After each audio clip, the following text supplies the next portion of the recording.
ಒಂದೇ ಗೋಮಾತರಂ. ದಿನಾಂಕ 30/9/2025 ಮಂಗಳವಾರ, ಅಶ್ವಯುಜ ಮಾಸ ಶುಕ್ಲಪಕ್ಷ ನವರಾತ್ರಿಯ ದಿನದಂದು ನವದುರ್ಗೆಯರಿಗೆ ನಮಿಸುತ್ತಾ ಈ ದಿನ ಆರ್ಯವೈಶ್ಯ ಸಮಾಜದ ಮುಖಂಡರಾದ ಶ್ರೀ ಆಂಧ್ರ ಮಿಲ್ ಕುಮಾರಣ್ಣನವರು ಕಸ್ತೂರ್ಬಾ ಗೋಶಾಲೆ ಅರಸೀಕೆರೆಗೆ ಅವರ ತಾಯಿಯವರು ಜಿ ವೆಂಕಟಲಕ್ಷ್ಮಮ್ಮ ಅವರ ಸವಿನೆನಪಿಗಾಗಿ ಈ ದಿನ ಎಲ್ಲ ಗೋವುಗಳಿಗೆ ಸ್ಥಳೀಯ ರೈತರಿಂದ ನೇರವಾಗಿ ಖರೀದಿಸಿದಂತಹ ತಾಜಾ ತರಕಾರಿಯ ಗೋಗ್ರಾಸ ಸೇವೆಯನ್ನು ನೆರವೇರಿಸಿದ್ದಾರೆ.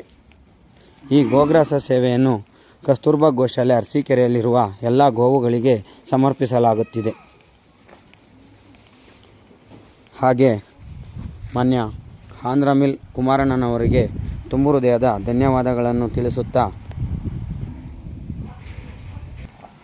ಅವರಿಗೂ ಅವರ ಸರ್ವ ಕುಟುಂಬ ಸದಸ್ಯರಿಗೂ ತಾಯಿ ಗೋಮಾತೆ ಹಾಗೂ ಚಾಮುಂಡೇಶ್ವರಿಯು ಸದಾ ಆಯಸ್ಸು ಆರೋಗ್ಯ ಕೊಟ್ಟು ಕಾಪಾಡಲೆಂದು ಆಶಿಸೋಣ. ಇಂತಿ ಕಸ್ತೂರ್ಬಾ ಗೋಶಾಲೆ ಅರಸೀಕೆರೆ.